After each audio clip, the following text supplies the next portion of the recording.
And after 3 months of protests, on Monday, Prime Minister Benjamin Netanyahu decided to halt his plan.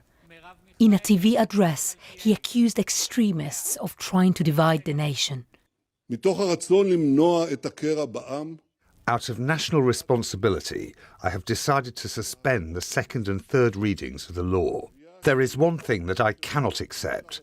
There is an extremist minority that is prepared to tear our country to pieces. The US, a key ally of Israel, welcomed the move.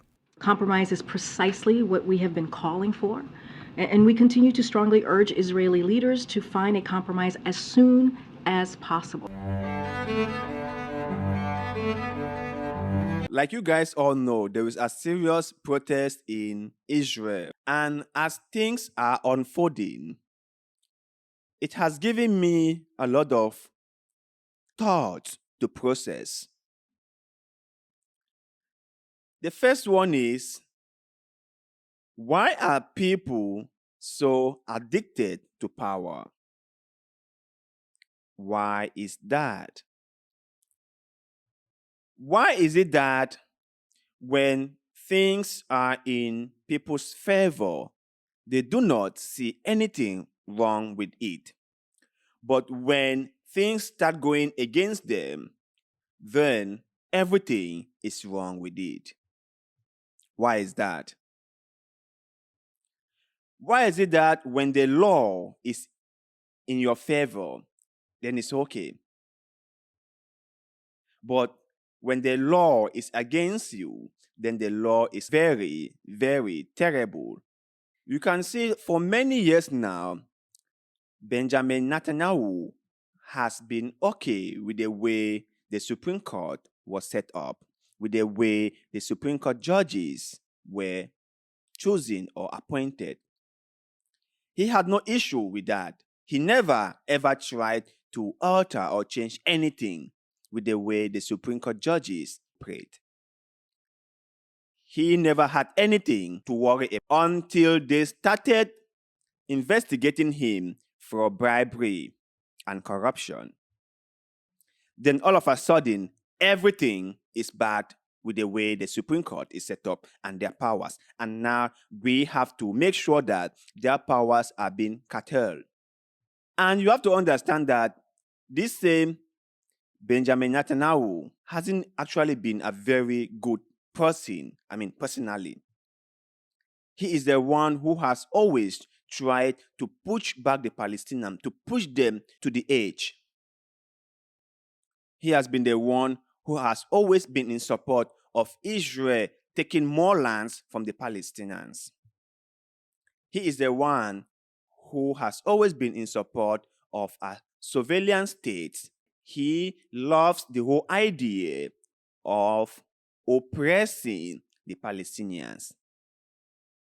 So when this protest broke out, I was really happy because for the first time, he is going to see that the people are more powerful. And I have said this countless times on this show. People power is always supreme. Are people who know how powerful they are will bring down even the most authoritarian of government. A government is scared of a people who know what they are or who they are and who understand the power they wield. You can see this displaying full-time in Israel, and the Prime Minister has now come out and said that he has suspended or postponed the second and third reading of this bill. And after the holidays, they might come back to it. People are like, nah, we don't want it. We don't want anything to do with that. We want it out. We don't want any judicial reform. And why is he so insisting on doing that? Why does he really want to do that? what does he hope to get by doing that? Maybe this whole investigation into him is the main motive of him trying to curtail the powers of the courts. Maybe he wants to make sure that they put judges in place who are going to do their bidding. But this massive protest has shown him that he has really overstepped.